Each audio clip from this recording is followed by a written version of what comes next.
Je vous propose de prendre quelques secondes pour que tout le monde s'installe, qu'on reprenne pour cette troisième table ronde qui sera consacrée donc à la ville résiliente. Et au revoir à Sylvain Grisot. Achetez son livre, commandez son livre. Je crois qu'il est même en Creative Commons, donc en plus. Voilà. Et il est dans la belle deuxième édition, ici, verte et non pas rouge, comme celle que j'ai. Je vous propose de vous installer toutes et tous, d'essayer d'alpaguer ceux qui pourraient être intéressés. On ne va pas trop perdre de temps. On part directement. Justement, en fait, on s'est dit que ça pouvait être intéressant de questionner cette question de la ville résiliente. Pardon pour le questionner la question, mais ville résiliente, c'est un terme qu'on entend beaucoup en ce moment, qui est souvent adossé à des enjeux de végétalisation, de villes vertes. Et en fait, on s'est dit que c'était quand même assez intriguant. Est-ce que c'est vraiment ça, la ville de demain? Est-ce que c'est cette ville recouverte de végétation ou est-ce que ça ne serait pas, et la blague est scriptée, c'est pas la meilleure du monde, mais est-ce que ça ne serait pas l'arbre qui cache la forêt d'une ville qui se réinvente et qui se réinvente véritablement avec pas simplement la question de la nature, mais plus généralement du rapport à l'environnement, du rapport au vivant, du rapport aussi à l'autre via la question de la solidarité. On va parler de tout ça avec 4 intervenants et intervenants. Je commence avec Lise Bourdeau-Lepage, donc professeure des universités en géographie à l'université Lyon 3, c'est bien ça. Mais le micro ne veut pas que je dise CNRS UMR EVS, si jamais vous êtes curieux ou curieux.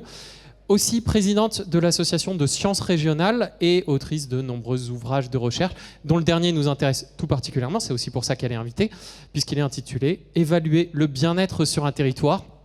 Cette question du bien-être et de la mesure du bien-être sera au cœur de certaines des discussions. On a ensuite les deux Mathieu, donc on va commencer avec Mathieu Dechalut, qui est le directeur général de Habitat et Humanisme Rhône. Habitat et Humanisme a déjà été cité sur une des tables rondes, notamment par Claudie Jacoutot. C'est un mouvement associatif qui essaye de répondre à cet enjeu. Là encore, on en a discuté, de l'accès au logement pour les personnes défavorisées. Alors, pour celles et ceux qui ne connaissent pas, un petit mot sur le mouvement associatif. C'est vrai qu'il a été fondé il y a en 85, donc ça commence à faire un moment, par un ancien promoteur immobilier. On en discutait, il est souvent présenté comme ça, un ancien promoteur immobilier qui est aussi devenu prêtre. C'est assez iconoclaste pour être souligné, et qui en plus, en termes d'actualité, vient d'être nommé par le président, dont on ne prononcera pas le nom, il vient d'être nommé président du comité pour l'accès au logement des personnes défavorisées. C'est ça. Donc, on voit bien qu'Habitat et Humanisme est impliqué sur cet enjeu qui a été évoqué par Sylvain, qui a été évoqué au fil des différentes tables rondes. Et puis, enfin, le deuxième Mathieu Harard, ingénieur agronome de formation. C'est pas enfin en fait. Ingénieur agronome de formation, on y reviendra tout à l'heure. Directeur technique de Ma Ville Verte, qui est un bureau d'études spécialisé sur l'agriculture urbaine, qui va avoir 2 grandes casquettes dont on discutera. Un premier, conception de potagers urbains avec des écoles, des entreprises, des collectivités aussi. Et puis une activité de conseil, plutôt pour accompagner généralement des collectivités dans cette mise en place de démarche de végétalisation ou d'alimentation durable. Et puis enfin, Emmanuel Jalbert, président directeur général de In Situ, une agence de paysagisme avec un S et d'urbanisme. Vous-même, vous êtes doublement diplômé en paysagisme et en urbanisme. Et In Situ, c'est une agence lyonnaise qui existe depuis, là aussi, facilement 25 ans, même plus, depuis 25 ans. On va partir très directement, pour ne pas forcément perdre de temps, avec Lise Bourdeau-Lepage. D'abord, peut-être, avec votre regard de chercheuse, une petite remise en contexte. Comment ça se fait qu'aujourd'hui, en 2021, on se pose ici même cette question de la ville résiliente, de la nature en ville? Comment ça se fait qu'on se la pose encore en 2021, j'ai envie de dire, parce qu'on a le sentiment que c'est quand même un sujet depuis longtemps. Et comment vous observez ça, avec ce regard de chercheuse? Oui, merci Philippe. C'est en fait ce qu'on peut dire. Il y a plusieurs éléments qui permettent d'expliquer cet attrait et cet intérêt pour la nature en ville. D'abord, il y a la montée de la conscience écologique, en fait, tout simplement dans la société, notamment dans la société française. Ça a été beaucoup aidé ces 2 dernières années, en fait, ou ces 18 derniers mois par la crise de la Covid, qui a mis en évidence finalement le lien qu'il existe entre la santé animale, la santé des écosystèmes et la santé humaine. Donc les interactions et les interrelations qu'on a avec l'ensemble du vivant. Donc ça, c'est un des premiers points. Donc ça date quand même, hein, c'était dans le milieu simplement scientifique. On le sait, à la fin des années 60, déjà en 64, il y avait des écrits de Carlson qui nous disaient que le DDT était négatif pour les oiseaux. Ça, c'est le premier fait. Deuxième fait, c'est que quand on est dans un environnement urbain, on est en surcharge environnementale. C'est-à-dire qu'on a trop de stimuli et finalement, d'une certaine manière, on ne peut pas être en interaction et attentif aux autres. Donc on a une diminution de notre niveau d'altruiste, tout simplement. Je fais assez vite. Hein. Troisième élément, dans la société dans laquelle, et ça explique cette accélération ou cet intérêt croissant, c'est qu'on est également en ce que j'ai nommé la surcharge virtuelle. C'est-à-dire qu'on est constamment en représentation, constamment en train de répondre à des sollicitations, et malgré tout, on ne voit pas les gens. On a beaucoup moins de contact face à face. Donc, on peut se sentir isolé aussi, malgré... Et donc, du coup, on a besoin, quelque part, de rencontrer des gens. Et cette surcharge virtuelle, elle génère un autre effet, et en plus ça a été souligné par ce fameux imaginaire de la fluidité tout à l'heure. Donc ça donne de l'eau à mon moulin pour dire que cette surcharge virtuelle, elle est assez dommageable sur l'individu, c'est qu'on a besoin de ralentir. À un moment donné, on a besoin de se retrouver. Donc surcharge virtuelle qui finalement fait qu'il y a un besoin de ralentissement aussi, et que ce ralentissement, on va le trouver dans des moments en fait où on va pouvoir se tourner vers soi-même, et ça se passe dans des espaces plutôt naturels, en contact avec la nature.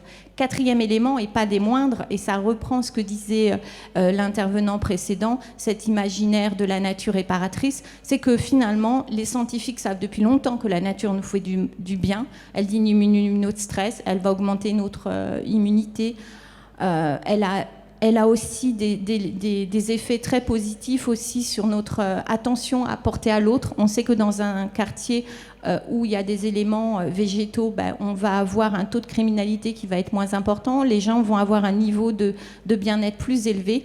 Donc ça, les scientifiques étaient au courant. Seulement, maintenant, les Français en sont conscients. Et quand on enquête, et ça répond à la deuxième partie de ta question, quand on enquête les gens et qu'on leur demande quels sont les éléments les plus importants pour vous sur un territoire pour être bien, ce qui va sortir, et notamment à Lyon, 6e et 7e arrondissement de Lyon, vous avez compris pourquoi j'ai enquêté sur ces deux arrondissements, c'est un environnement sain et sans nuisance qui sort en premier, et également un accès aux espaces verts et paysages naturels. Ça passe devant, et j'ai fini, ça passe largement devant, notamment certains services qui paraissent pourtant des services dont on a de première nécessité.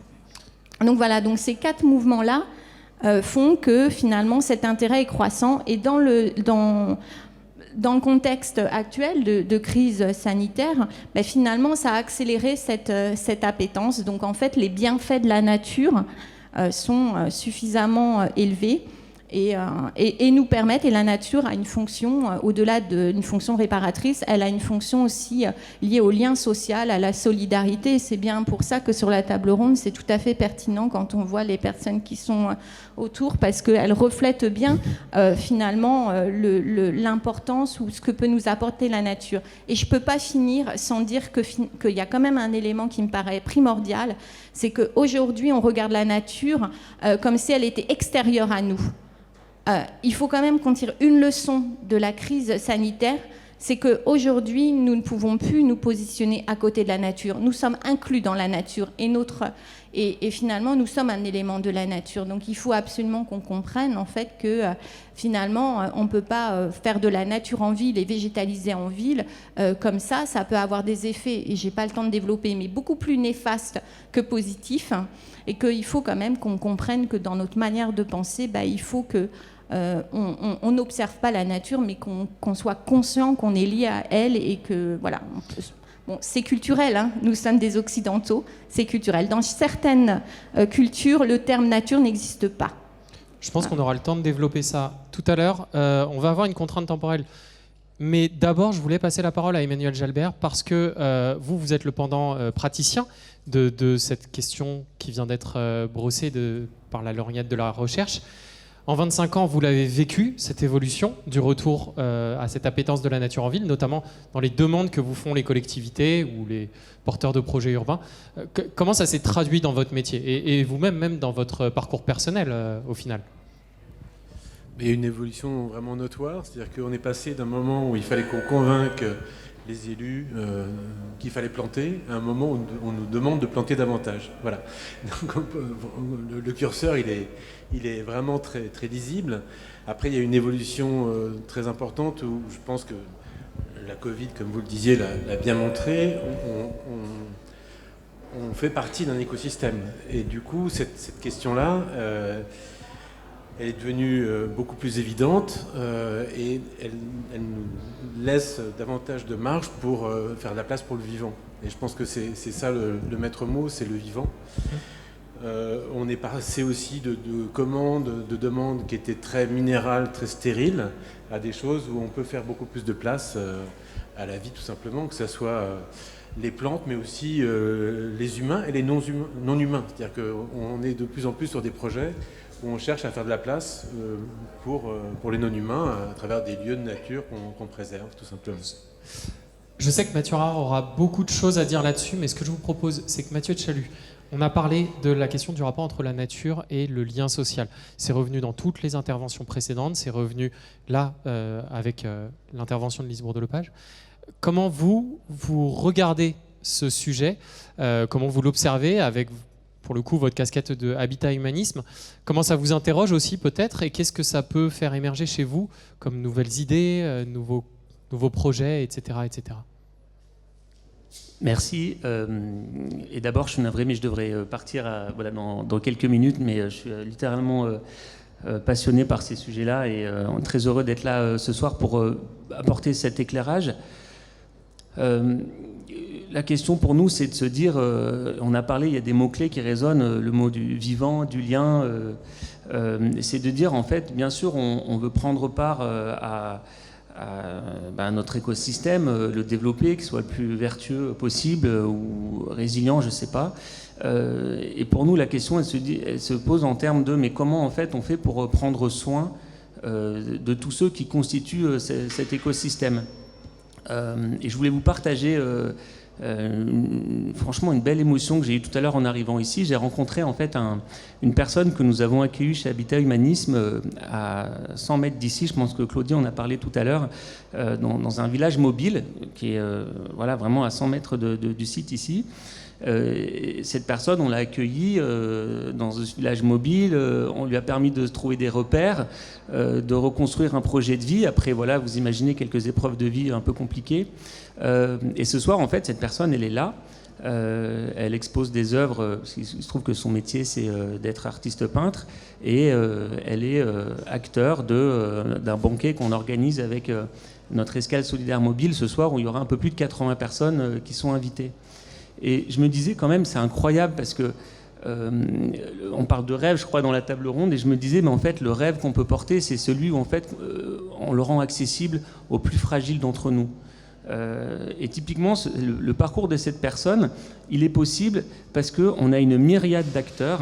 Il y a Habitat Humanisme, mais il y en a plein d'autres, à commencer par, et pardon de le dire comme ça, mais c'est vraiment comme ça que ça s'est fait, la confiance que nous accorde Bouygues et l'équipe de Claudie pour nous mettre à disposition ce site. Il y a beaucoup en fait, d'acteurs en fait, qui doivent s'aligner, qui doivent un petit peu bouger leur ligne, bouger leur curseur et faire en sorte que ce chemin-là, on le rende possible.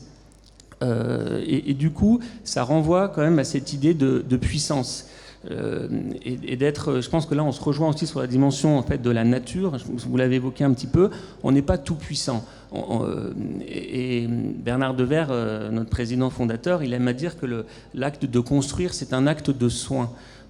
Et là on voit bien qu'on est on tombe même quelque part dans le registre médical. Les médecins, ils sont pas tout puissants non plus.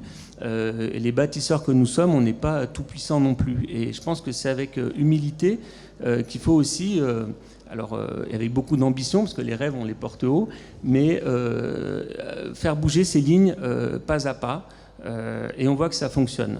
Parce que des histoires comme celle de, je ne vais pas citer son prénom ni son nom, mais il est là-bas, on en a juste quelques milliers dans notre ville au quotidien. Et donc, c'est très concret. Ce que je voulais simplement dire, c'était que rêver les choses, c'est super, mais en fait, le rêve le plus beau, c'est celui qu'on rend accessible à celui qui en est peut-être le plus éloigné. On aura l'occasion d'y revenir. Dernière petite question à Mathieu Harard, mais après vous pourrez discuter entre vous si vous avez envie. Moi je retiens construire, c'est prendre soin. L'acte de construire, c'est un acte de soin. Vous, à travers vos potagers urbains, vous mettez la question du lien social en évidence. On ne fait pas un potager urbain pour planter juste 3 citrouilles et penser qu'on va nourrir une ville ou une métropole telle que Lyon. Par contre, l'agriculture urbaine, elle peut avoir cette vocation d'accompagner, de prendre soin, d'embarquer des publics défavorisés, etc. C'est un peu ça la teneur de votre projet chez Ma Ville Verte ? Oui, alors tout à fait, le lien social est vraiment au cœur de la fonction de l'agriculture urbaine. Parce que, alors il y a une fonction nourricière qu'il ne faut pas négliger, parce qu'elle peut être réelle, elle peut même des fois être essentielle.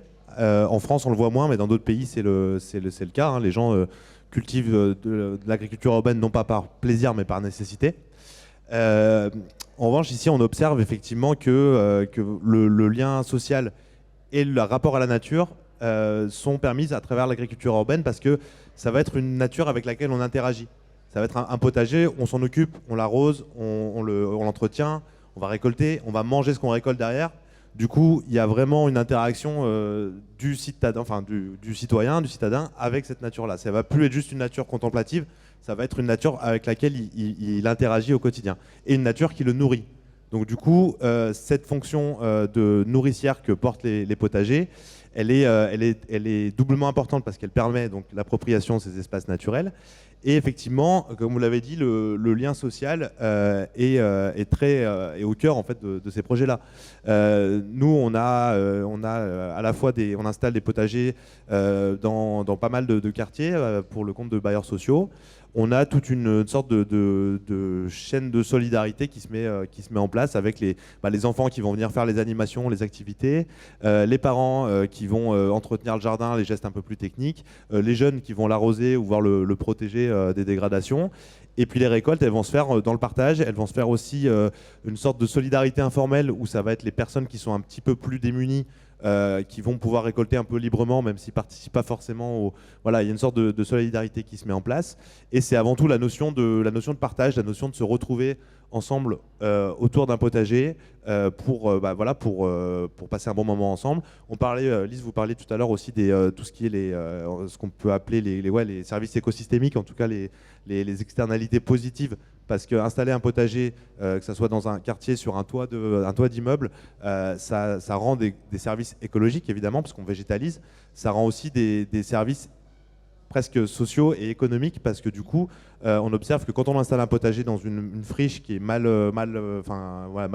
mal fréquentée, mais qui est abandonnée, qui est complètement délaissée, ça coûte de l'argent aussi aux services publics, aux bailleurs qui en ont la charge. Et quand on installe un potager, que les gens se réapproprient cet espace, ça redevient un lieu de vie, qu'il est respecté et entretenu par les habitants, du coup tout ça a aussi un impact économique et social. Mais donc du coup il y a vraiment cette double vocation à la fois nourricière et à la fois sociale des potagers et des fermes urbaines. Effectivement, j'ai un peu occulté cette question nourricière et c'est vrai qu'on pourrait la questionner.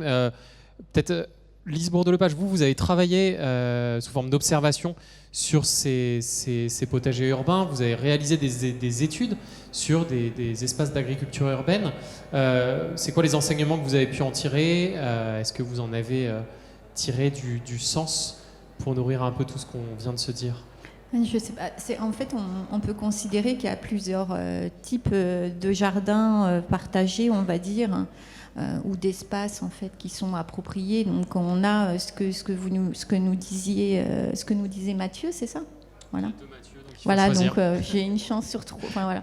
Donc Mathieu, c'est-à-dire que dans certaines zones plutôt, on va dire défavorisées, la population, donc ces jardins fonctionnent et c'est des associations qui vont finalement aider à la mise en place, à réguler un peu. Ça, c'est une première chose. Donc, ça marche parce qu'il y a des gens qui encadrent. Il y a d'autres types de jardins où on n'a pas forcément... il y a toujours une association, mais il n'y a pas forcément un animateur, en fait, Et du coup, ça peut aussi, je vais aller sur un peu dans la controverse, dans les jardins partagés, tout n'est pas beau. Voilà, il y a aussi des conflits d'usage du sol.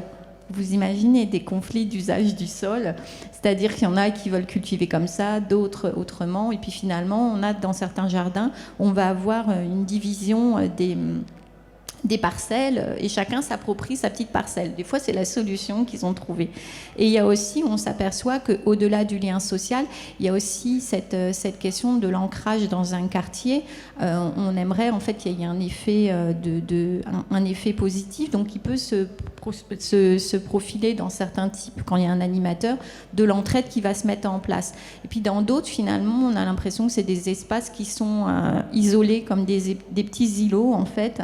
Et du coup, il n'y a pas d'effet d'entraînement dans le quartier. Donc voilà, c'est pour dire que tout n'est pas positif, hein, et que dans certains cas, on peut aussi avoir, entre guillemets, une instrumentalisation par les membres de l'association du jardin lui-même. Donc ça, c'est des travaux qui ont été menés en région parisienne qui montrent ça à Paris, et notamment pour un premier jeu politique ou se mettre en visibilité en tant que personne. Voilà, donc ça, c'est un peu ce qu'on veut dire. Mais évidemment, la clé la plus importante, c'est évidemment le lien social. Ça c'est inhérent. Il faut aussi savoir que dans un jardin partagé, il vaut mieux pas savoir gérer un potager. Que les gens qui savent bien faire, souvent, dans les jardins, en tout cas où il n'y a pas d'animateur, ils sont mis un peu de côté. Et le troisième point, on n'a pas soulevé, mais plus ou moins vous l'avez dit d'une certaine manière, c'est-à-dire que le fait d'avoir les mains dans la terre, ça participe aussi à ce ralentissement et cette réalité qu'on est inclus dans la nature et que donc le rythme des saisons revient et ça fait du bien aussi. Voilà, donc ça c'est le dernier point positif qu'on met souvent de côté, mais à mon avis qui est extrêmement important. Voilà ce qu'on voit un peu dans les études. Vu le départ de Mathieu Tchalut, je vous propose de 3 minutes pour une intervention. Et après, vous serez dans les temps. Non, mais qu'est-ce que ça vous évoque ? Moi, il y a quand même une question de fond et je pense qu'on va profiter de votre réponse pour faire la transition vers cette partie vers laquelle j'aimerais vous amener. C'est résilience. On l'a utilisé au cœur de notre... Elle porte un passif. Est-ce que vous, c'est un mot avec lequel vous vous sentez en phase Je vous laisse y aller. Le mot résilience en tant que tel, on n'est ni pour ni contre. Après, moi j'aimais bien l'intervention précédente qui disait bon, innover c'est bien, mais maintenant c'est un peu dépassé. Ce qui compte, c'est expérimenter. Alors moi, ça me parle parce qu'on n'arrête pas de nous demander d'innover, parce que si on n'innove pas, on n'est pas retenu, etc. Et on aime bien expérimenter. Ici, ça en a un très bon site. Et pour moi, dans le mot résilience, ce qui est important, c'est la notion de faire avec. C'est-à-dire de surtout faire en sorte qu'on laisse personne de côté. Et soit, par exemple, avec l'exemple des potagers, mais il y a plein d'autres activités qu'on peut faire, en fait, avec... Puis ici, c'est un peu un grand centre d'expérimentation au livre ouvert du faire avec. On voit bien qu'on est dans ces usages où à la fois des personnes veulent en fait se rendre utiles et s'investir dans une forme de citoyenneté un peu active, mais pas forcément du bénévolat. C'est un mot qui fait un peu peur parce qu'il y aurait un engagement trop fort. Mais en proximité, avec une notion de quartier, on voit qu'il y a beaucoup en fait de personnes qui s'engagent en fait dans cette dimension-là. Pour donner un chiffre, en 2020, on a vu personne, grosso modo, dans nos vies respectives. On a embauché, on a attiré plus de 200 nouveaux bénévoles dans l'association Habitat Humaniste sur le Rhône. C'est des gens, on les a attirés juste parce qu'ils avaient envie de se rendre acteurs. Après la Covid, je pense que ça a réveillé aussi peut-être un certain nombre d'envies, mais en tout cas, c'est de faire avec. Et le deuxième point que je voulais simplement souligner, c'est aussi faire en sorte de compter en fait sur les personnes qui vont venir du coup faire avec nous et pas juste être à leur disposition, leur permettre de faire ceci, cela, mais les mettre dans une posture aussi de on compte aussi sur toi parce que c'est grâce à toi qu'on va réussir à monter telle ou telle chose, etc. Et donc même nous, en tous les cas, on voit aujourd'hui au sein de l'association, on est un peu bouleversé par le schéma classique de bénévoles et personnes qu'on aide. On a de plus en plus de personnes d'ailleurs qu'on aide, entre guillemets, en tous les cas on est à leur côté, qui nous sollicitent pour avoir le statut de bénévole. Et ça nous interroge. C'est-à-dire qu'en fait, on voit qu'il y a un besoin de reconnaissance. Donc, il ne faut pas oublier cette notion-là. Après, ça mène d'autres questions de pilotage. Mais on voit bien que quand on arrive à se mettre dans une posture où on fait avec les autres et on a envie de leur dire, mais on compte sur toi, parce que si tu viens pas, en fait, ça nous met un petit peu dans la panade pour telle ou telle raison, et ben, ça les responsabilise, ça leur donne envie d'aller un petit peu plus loin. Donc, pour répondre à la question, résilience, oui, j'ai envie de dire, soyons tous résilients, mais il faut le faire ensemble et avec beaucoup d'humilité. Merci beaucoup. Il est 41, donc je crois qu'on vous libère. Non, mais pour continuer sur cette question de la résilience, parce que elle est quand même au centre de pas mal de tendances. Emmanuel Jalbert, on le disait, hein, vous avez vu passer des tendances urbaines, je pense, en long et en large. Mais elle est quand même liée, cette question, merci beaucoup Mathieu Tchaliot, elle est quand même liée très étroitement à une problématique qui est celle du rapport à l'environnement. On le disait en préparant cette table ronde, mais quand on interroge la question de la nature, on ne touche pas qu'à la question de la nature, on touche à la question du vivant, on touche à la question des sols, on touche à la question de l'eau. Concrètement, qu'est-ce que ça bouleverse dans notre rapport à la ville de s'interroger sur ce rapport à la nature ? Question philosophique s'il en est, du coup, si vous arrivez à y répondre, je serais très heureux. Je ne suis pas très philosophe, je vais vous parler plutôt de pratique et puis d'un retour d'expérience sur la façon dont on aborde les choses, peut-être plutôt sous cet angle-là.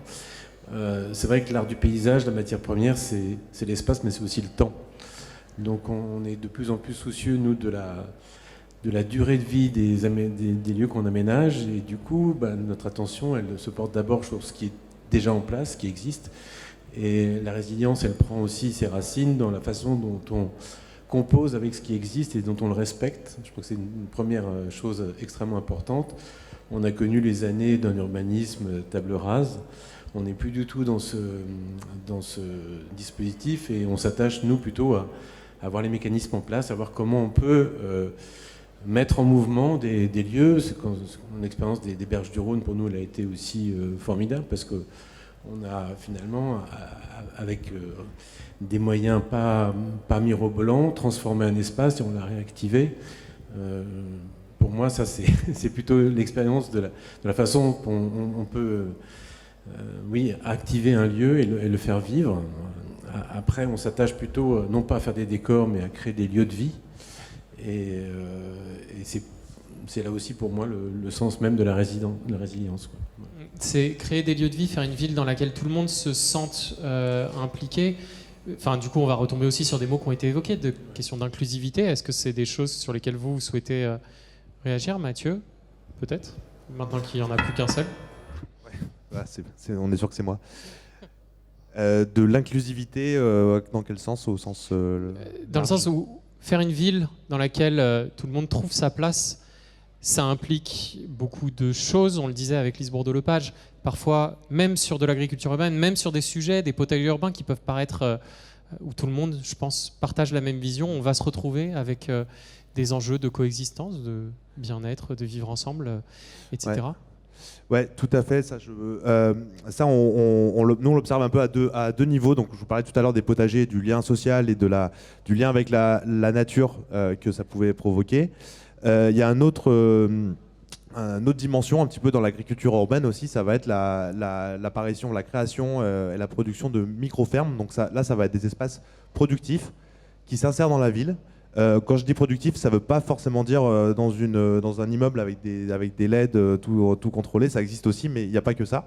Il y a aussi, on peut produire de façon écologique en ville. Et on a une espèce d'agilité en fait, de trouver des ressources dans des espaces contraints. Ça nous pousse à chercher des solutions écologiques, à recycler des déchets produits par la ville, des déchets organiques, des espaces verts, du compost et tout pour recréer des sols là où les sols aujourd'hui sont artificialisés et souvent pollués.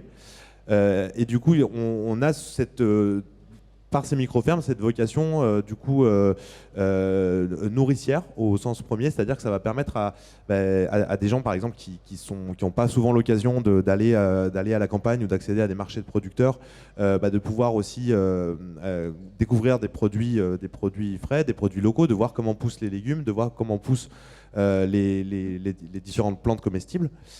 Et ça peut participer, au même titre que le côté lien social des potagers, ça peut participer à une meilleure appropriation de la ville, et de son entourage. Parce qu'il y a un lien qui est très important à faire, qu'on a tendance à perdre, même si depuis quelques années, c'est quelque chose qui revient beaucoup dans les discussions à la fois scientifiques, à la fois médiatiques et politiques, c'est le lien avec notre terroir, le lien avec notre agriculture. Et du coup, on peut penser la ville en tant qu'écosystème sur elle-même, mais c'est peut-être plus intéressant de la penser en tant qu'écosystème global avec sa nature aux alentours et avec son agriculture aux alentours. Et à Lyon, on a la chance d'avoir un territoire qui est encore agricole, évidemment ça diminue avec l'étalement urbain, mais on a une diversité de production, de produits du terroir, du Beaujolais au Mont du Lyonnais. On a vraiment une agriculture encore vivante et encore diversifiée. Et ça serait dommage de la perdre. Et quand on parle de ville inclusive, je pense que c'est important aussi de garder ce lien avec nos territoires et notre nourriture. Parce qu'en plus, Lyon, c'est une ville de nourriture. On le sait bien, il y a beaucoup de marchés, beaucoup de restaurants. Donc je pense que ça fait aussi partie de ce processus. Ouais, je pense que le point gastronomie lyonnaise, on était obligé d'y arriver. Est-ce que l'un de vous deux, ça vous fait réagir?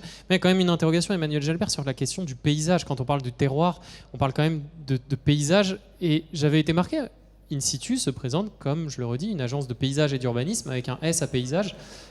J'imagine que vous ne l'avez pas laissé innocemment, ce n'est pas une coquille. Est-ce que ça fait écho à aussi cette question des différents paysages qu'on va pouvoir accompagner? Oui, paysage, c'est au pluriel. C'est des paysages. On a la chance d'intervenir sur des milieux extrêmement variés. Donc voilà, c'est le pourquoi du comment. Après, c'est vrai qu'on a souvent opposé ville et nature. Les villes sont faites de vides, et la qualité des vides est essentielle pour la qualité de vie des gens qui y habitent. Donc on est vraiment dans cette optique et dans cette dimension. Excusez-moi, j'ai oublié la question. C'était une question un peu vaste sur la manière dont vous réagissiez à cette question. À ce qui vient d'être amené par Mathieu sur aussi le rapport à un écosystème qui dépasse le simple cadre de l'espace urbain qu'on trouve au bas de chez soi. Comment on fait écosystème en fait? Et comment vous, dans votre pratique, vous faites écosystème? Nous prenons une très grande attention à tout ce qui est autour du lieu sur lequel on intervient. Et peut-être que la plus grande justesse, c'est déjà d'installer des continuités par rapport à ce qui existe, que ce soit des corridors écologiques, que ce soit des continuités dans tous les sens. Je ne sais plus qui disait qu'il fallait qu'un lapin puisse s'échapper de partout en ville. Je trouve que cette image est très belle parce qu'elle donne l'idée des continuités, des ouvertures qu'on essaye de mettre en place, tout simplement. On parle ici des trams bleues, trams noires, trams vertes, toutes ces trams qui sont... Et c'est vrai qu'on est aussi sur des espaces publics qui sont de plus en plus... dans l'interstice, qui sont des continuités. On ne crée plus de parcs d'une seule pièce fermés de murs, ce sont toujours des lieux ouverts. On est plutôt sur des parcs promenades. Les Berges du Rhône, c'est un lieu qui est hybride, qui est à la fois un port, un parc et une promenade. On est sur des places qui sont des places jardins. On introduit aussi beaucoup, dès qu'on peut le faire, l'agriculture urbaine sous forme de jardin partagé dans des quartiers en renouvellement urbain.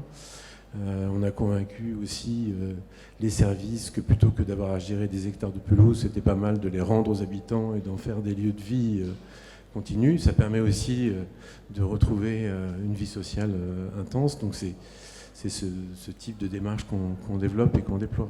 Et Lise Bourdeau-Lepage, ce que je vous propose, c'est qu'une dernière question à vous pour passer ensuite la parole au public. Je le disais en introduction, votre dernier ouvrage porte sur la mesure du bien-être. Est-ce qu'on est en capacité de mesurer aujourd'hui les effets et les externalités positives qui sont liées à cette tendance à la végétalisation, au potager urbain, etc. Est-ce qu'on a des manières de se dire là on va dans la bonne direction ou en tout cas là on va dans une bonne direction et on produit des externalités positives dont on peut mesurer les effets? Est-ce qu'aujourd'hui on est capable de ça tout simplement? Le calcul des externalités négatives, c'est une grande question de recherche et c'est extrêmement complexe. C'est les économistes qui, généralement, s'en occupent. Et vous-même, vous avez une formation en économie, Oui, si je ne suis me trompe docteur pas. en économie, mais j'ai jamais modélisé les externalités négatives ou positives. J'ai modélisé la ville, si vous voulez, les choix de localisation des gens. J'ai travaillé sur ces modèles, mais pas sur les externalités. La seule chose qu'on peut dire pour avancer pour donner une réponse à cette question, c'est de dire que en fait, quand on a un aménagement et qu'on a un certain nombre d'actions qui ont été menées, on peut se demander si l'usage qui est fait, si le lieu, cet aménagement va avoir eu un effet positif sur les gens. Est-ce qu'il a augmenté ou diminué leur niveau de bien-être? Et est-ce qu'un enfant, ça c'est encore un sujet qui m'intéresse particulièrement, c'est de se dire est-ce qu'un enfant serait bien dans ce lieu-là, en fait. C'est une bonne manière d'étalonner ou d'évaluer si un aménagement a des externalités négatives ou positives. Et donc ça, voilà, de regarder comment un enfant, est-ce qu'on aurait confiance de laisser cet enfant dans cet aménagement, qu'est-ce qu'il va en faire. Donc ça, c'est une possibilité. C'est toujours il faut utiliser plusieurs méthodes, hein. Après, il y a la personne âgée, et puis après, il y a évidemment ce qu'on fait, c'est enquêter avant l'aménagement, faire participer la population, de savoir ce qu'ils ont besoin et ce qui serait nécessaire pour améliorer peut-être le bien-être du plus grand nombre ou d'une population cible.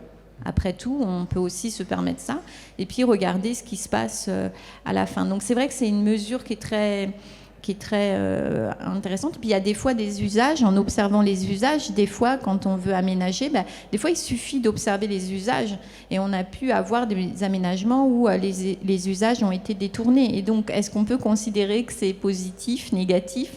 Tout dépend en fait comment on interprète les choses. J'allais dire que si on n'avait pas pensé à un usage et qu'avec un aménagement, il y a un nouvel usage qui se met en place, finalement, on a peut-être remporté la partie. S'il y a beaucoup de gens sur cet aménagement, ça veut dire qu'on a répondu à une demande. Alors, je ne dis pas qu'il faut faire offre et demande, mais quand même, quoi. Là, vous voyez, les termes sont assez embêtants. Donc, du coup, voilà, moi, je pense que si on mettait au cœur de l'aménagement la question du bien-être des personnes et donc de l'humain, finalement, comme on sait qu'on est dépendant aussi de la nature, que si on ne respecte pas les non-humains, dans ce cas-là, on sera en mauvaise santé, finalement, on a répondu à cette question. Dernier élément qu'on n'a pas abordé, c'est les animaux. Parce que la nature en ville, ce ne sont pas seulement les végétaux. Et puis les végétaux, des fois on les met sur des façades d'immeubles, mais vous savez ce qui se passe quand ça prend bien et qu'il y a des insectes qui arrivent, les habitants de ces immeubles ne veulent arrêter finalement la végétalisation de façade. Donc voilà, c'est pour dire que la nature, il y a plusieurs catégories. Il y a une nature désirée et il y a une nature indésirée. Il y a une nature aussi qui est une nature réelle, qui est imprévisible, qui peut être très violente. Puis à côté, une nature, on va dire, virtuelle, la techno-nature de Cannes, qui est une nature finalement qui est prévisible, idéalisée. Donc voilà, il y a aussi ça dans la question de cette ville résiliente ou de la question de la nature en milieu urbain, c'est aussi ça, quoi. Il y a du désir, des indésirables, et qu'est-ce qu'on fait avec. Donc je pense qu'aujourd'hui, il faudrait qu'on se pose la question de la place de l'animal. On travaille beaucoup sur le bien-être animal, c'est très important, certes, mais la place de l'animal dans nos milieux... finalement, on a peut-être à y être attentif. Donc voilà, donc c'est des travaux qui... c'est le mot de la fin, l'animal compte aussi, nous sommes peut-être des animaux. Non, mais ça sera peut-être le sujet d'une prochaine table ronde, du deuxième festival Demain la ville. On fera une table ronde sur la place de l'animal dans la ville. Là, ce que je vous ai proposé, j'ai un petit peu accéléré pour qu'il y ait plus de temps pour les questions, parce qu'à mon avis, il y en aura beaucoup. Sur cette question des natures en ville, il n'y aura pas Mathieu Chalut pour y répondre. Mais du coup, je vous invite à prendre la parole comme d'habitude. On a un quart d'heure, 20 minutes là-dessus. Et comme d'habitude, s'il n'y a aucune question, j'en ai plein en rab pour mes intervenants. Mais c'est quand même un peu moins drôle. Bon, j'en avais une de côté. Si vraiment il n'y en a pas. Non, mais j'avais quand même une question pour Mathieu Harard. vous avez travaillé sur le rural historiquement, c'est ça que vous me disiez. Vous êtes ingénieur, donc agronome de formation, vous avez travaillé sur le rural. Vous êtes arrivé à la ville par l'agriculture urbaine. On sait que c'est pas la même chose, mais concrètement, j'aimerais bien quand même qu'on se demande ce qui change fondamentalement quand on sort de l'agriculture en milieu ouvert, dans un espace ouvert et non dense, et qu'on se retrouve à devoir travailler de l'agriculture sur du bitume, avec des sols qui sont parfois pollués. C'est quoi l'éventail de toutes les difficultés? Est-ce que c'est plus dur ou plus simple déjà? J'imagine que... Alors c'est une différente échelle, on va dire. C'est une différente échelle, c'est une différente finalité aussi. Parce que l'agriculture rurale, l'agriculture de la campagne, elle a vraiment vocation pour le coup à nous nourrir. L'agriculture urbaine, comme on l'a vu, elle a plusieurs vocations, dont celle de lien social, dont celle de sensibilisation. Je vous parlais de micro-ferme. Pourquoi micro? Parce qu'on est sur des vraiment petites surfaces. Et du coup, on est obligé aussi de travailler de façon très inventive, très précise pour optimiser ces surfaces et arriver quand même à faire de la production. La question du sol, parce que oui, je ne sais plus qui l'a dit, c'est Emmanuel peut-être ou Lise, sur le sol, c'est aussi un élément vivant et surtout un élément vivant, parce que sans sol, il n'y a plus rien. Donc du coup, recréer des sols fertiles en ville, c'est une vraie mission. C'est super intéressant comme processus. Est-ce que c'est ça le processus de renaturation? C'est-à-dire on débitume et on redonne accès à des sols pour aussi redonner de vie à ce qui est pour l'instant enterré? Oui, alors ça arrive, ça existe dans pas mal de cas. C'est pas évident à faire ça, parce que souvent quand on a des sols qui sont très, très artificialisés, très pollués, ça met vraiment du temps. C'est ça, il y a du temps, des années. On peut aussi créer des sols de façon artificielle et naturelle, donc c'est-à-dire, je vous disais tout à l'heure, avec recyclage de déchets, compost, etc. Ça, c'est quand même aussi la ville, en fait, elle produit beaucoup de déchets, mais qui peuvent aussi être valorisés, être aussi transformés très localement. On voit fleurir de plus en plus des initiatives de compostage collectif, de compostage même semi-industriel. Il y a pas mal d'assauts et d'entreprises qui se créent sur ces thématiques, parce que ça peut être aussi vraiment une richesse. Et en fait, on fait que recopier un peu les cycles de la nature. Vous prenez une forêt, vous avez les feuilles des arbres qui vont tomber au sol, qui vont se décomposer, qui vont nourrir le sol, qui vont permettre aux arbres de pousser. Donc voilà, on peut nous s'inspirer aussi de ça pour, avec nos propres déchets, ce qu'on produit, arriver à recréer un sol, à recréer une nature. Donc on peut s'inspirer, on a beaucoup s'inspiré de l'agriculture rurale pour développer l'agriculture urbaine. On est sur des échelles différentes, on est sur des fonctionnalités différentes, mais il y a pas mal de liens. Donc ça peut être plus simple parce qu'on est sur des plus petites échelles, mais ça peut être plus compliqué parce qu'on est dans un milieu urbain avec toutes ces complexités et tous ces défis. Merci beaucoup. Du coup, une question du public.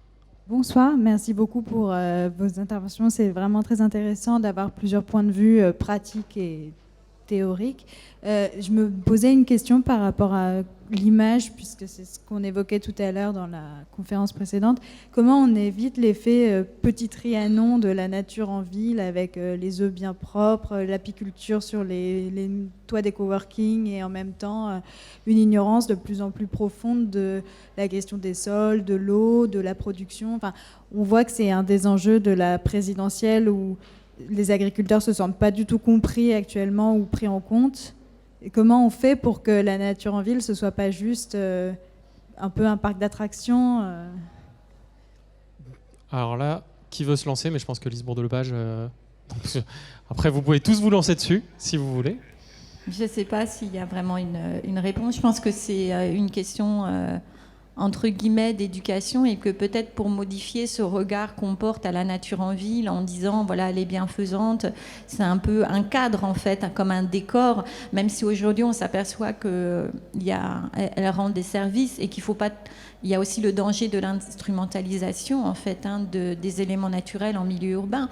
Et si on instrumentalise trop la nature, finalement, ça peut générer des effets pervers en termes de biodiversité ou sur les sur les écosystèmes. Ça, c'est première chose. Donc, la nature à vendre, je vous invite à aller lire Maris. Je ne ferai pas mieux qu'elle. Franchement, c'est d'une intelligence extrême. Et donc, allez lire l'ouvrage de Maris à ce sujet.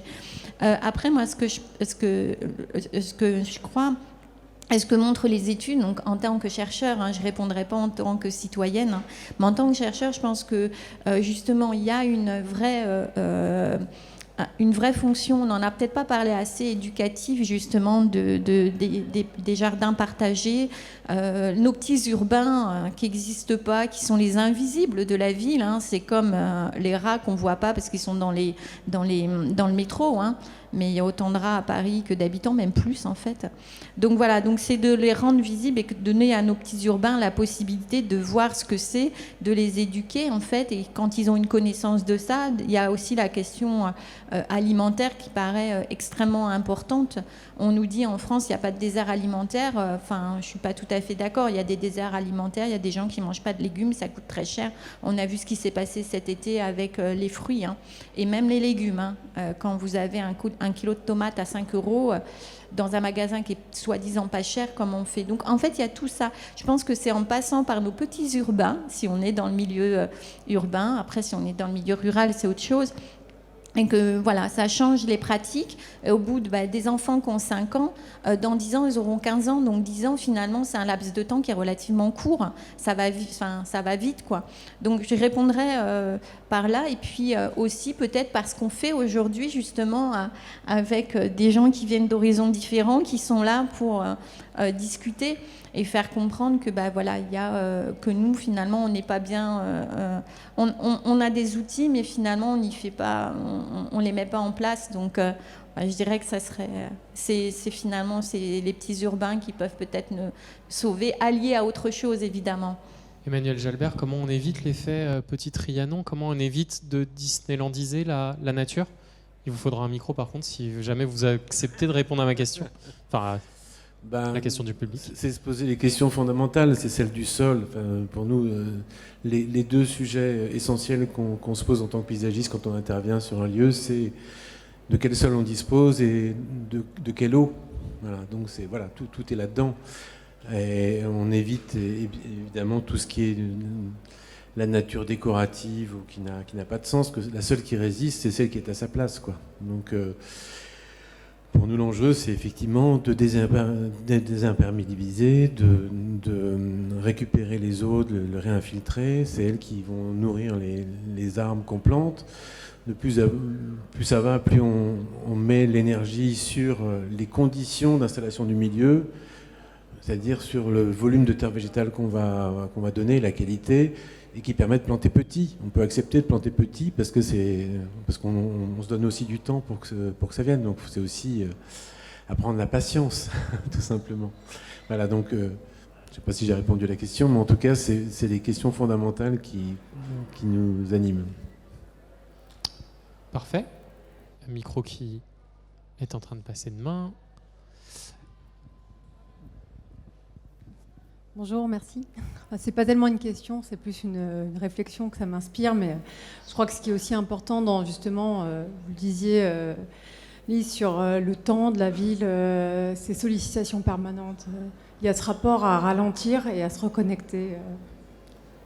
Et je pense que le vivant, le rapport à la biodiversité, voire justement d'autres mammifères ou d'autres insectes que nous s'agiter, ça rappelle aussi que, on n'est pas seul, que je crois que ça sensibilise aussi à beaucoup aux phénomènes vivants et quelque part ça réhumanise la ville qui peut à un moment devenir aussi peut-être un peu froide, austère et frénétique.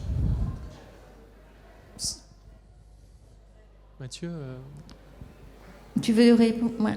C'est parce que là, j'ai une perche sur quelque chose qui me paraît essentiel, en fait. En fait, souvent, on voit la ville et on voit la société. Et on dit, la ville, elle a des mots urbains, elle est méchante, elle nous fait du mal, enfin voilà, tout ce qu'on peut dire sur la ville. Mais en fait, pour moi, la ville, c'est simplement le reflet spatial de la société. Donc, on veut changer la ville. Il y a une question à se poser, c'est quelle société on veut, et on a finalement la ville qui est le reflet de notre société. Donc si la ville, elle génère des insatisfactions, c'est qu'on est dans une société du mal-être, en fait. Donc voilà, donc ça c'est un point important. Et deuxième point, si on part de ça, le deuxième point, c'est qu'on peut considérer qu'un urbain, en fait, c'est quelqu'un qui est capable de mettre son pas dans le pas de l'autre. Et à mon sens, tout est dit en fait, si on arrive à le faire. Donc il y a la question du ralentissement, comme vous disiez, qui est extrêmement importante, mais il y a aussi la question de ce que nous rappelait l'un des deux, Mathieu, ou même nos intervenants, c'est la question du soin en fait. Donc on parle de care, mais la question du soin. Et juste une illustration qui est résultat d'une thèse qui va être soutenue bientôt, une de mes doctorantes, sur la végétalisation urbaine. On débétonne en fait pour pouvoir faire des petites parcelles. On donne des permis de végétaliser. La ville de Paris est ravie parce que le permis végétalisé s'est diffusé dans la France entière. On utilise ce terme-là.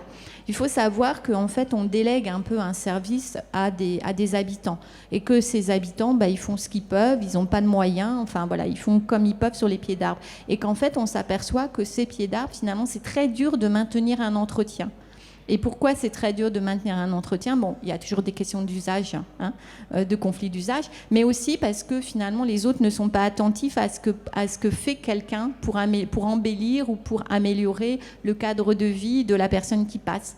Donc c'est la question du soin en fait, et c'est dommage que le premier Mathieu soit parti parce que justement c'est ce qu'il disait quand il disait que des gens qui bénéficient de l'aide veulent devenir bénévoles. Ben oui, parce qu'ils veulent rendre le soin. Donc voilà, c'est cette question du soin, j'utiliserai le terme français, qui est peut-être en fait dans une société où finalement le soin de soi-même, le soin de l'autre et dans le terme résilience, mais j'irai trop loin, mais il y a cette question du soin de l'autre en fait à apporter. Voilà. Donc je crois que Mathieu voulait interagir.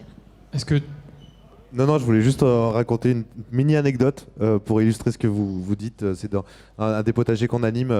On a un groupe de petites filles qui venaient souvent au potager et puis qui avaient vu une belle plante de tomates avec plein de tomates dessus.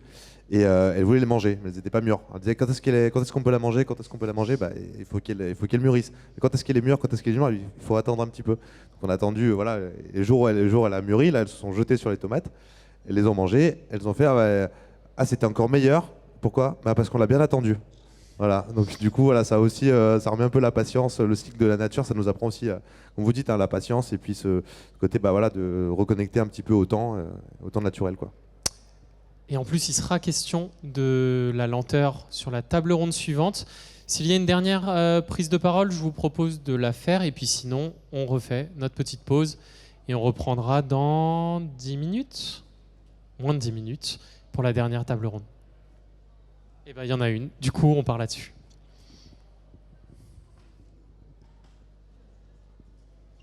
Merci, bonjour. On a évoqué la question de l'animal, de la biodiversité. Au final, dans la ville, il y a aussi une invisible qui est très présente, c'est l'adventice, qui n'est pas particulièrement voulue, et au final, elle est souvent... Moi, j'ai pas entendu le mot. Les adventices, les mauvaises herbes. Qui justement sont vues comme malvenues et qui ont du mal à être acceptées alors qu'elles sont vectrices d'une énorme biodiversité, qui viennent aussi nourrir les sols. Et quelle est leur place dans la ville aujourd'hui et comment est-ce qu'on peut justement changer les regards sur ces dernières ?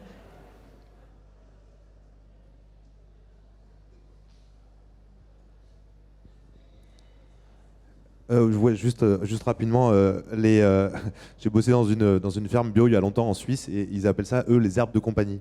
Voilà, ce truc-là de vivre avec ces herbes-là. Donc ils les enlèvent un peu, mais ils en laissent aussi pousser. Il y a une dimension qui est intéressante sur ces plantes. Enfin, on parle des herbes, mais après ça peut aussi être des arbustes. Dans les friches urbaines, on parle pas mal en ce moment de phytorémédiation, phytoextraction. Et en fait, la plupart de ces plantes qui poussent en milieu urbain, elles ont aussi ces capacités à extraire les polluants des sols. Là, on parlait des sols pollués. Donc elles ont aussi, et en fait, elles ont tout à fait leur fonctionnalité. C'est-à-dire qu'elles peuvent permettre petit à petit de dépolluer les sols. Alors oui, effectivement, des fois on n'en veut pas parce qu'elles gâchent un peu le paysage ou parce qu'elles sont, c'est pas celles qu'on voudrait à ce moment-là. On préférait des fleurs, mais il faut pas oublier qu'elles ont aussi des fonctions. Donc c'est tout, ça c'est peut-être plutôt Emmanuel qui pourra répondre à ça. Comment on fait avec et pas contre, comme dirait votre collègue Gilles Clément, pour arriver à garder un petit peu leur fonctionnalité, tout en jardiner, c'est aussi choisir un petit peu. Quand on jardine, on est un petit peu forcément on choisit quelle plante va vivre et quelle plante va pas vivre. Par contre, comment on peut faire pour les intégrer? Et je pense que cette question d'extraction des polluants du sol, elle se développe beaucoup, elle devrait se développer encore plus parce que ça a encore un service écosystémique du végétal en ville qui nous rend service parce qu'il sauve nos sols en fait. Emmanuel, vous voulez ponctuer là-dessus? Je pense qu'on fait de plus en plus de place aux mauvaises herbes, quand même. Enfin, nous, on voit bien qu'on arrive à convaincre davantage les services d'accepter qu'il y ait des herbes qui poussent entre les pavés, par exemple. Qu'on ait des sols qui soient plus filtrants, qui permettent un déimperméabilisme beaucoup moins. Bon, après, on a aussi toute une culture qui est en train de se mettre en place pour éviter tous les désherbants, bien sûr. Donc ça nécessite un travail de jardinage plus important. Il y a les adventices, mais il y a aussi les espèces invasives. Et là, c'est un autre problème, parce nous, on est confrontés partout à des proliférations de plantes invasives, et ça, c'est très costaud à régler. Et pour le coup, c'est vraiment quelque chose qui est à l'inverse de la biodiversité. C'est-à-dire que ces espèces, elles prennent vraiment la place des autres. Donc là, il y a un gros travail à faire. Voilà ce que je peux dire de plus. Est-ce qu'on s'arrête là-dessus et on conclut? De toute façon, nos intervenantes et intervenants resteront parmi nous. Peut-être qu'ils n'ont pas envie de rester parmi nous, mais en tout cas, ils seront là si vous avez des questions à leur poser. On se retrouve dans un quart d'heure à 25 pour continuer. Merci beaucoup.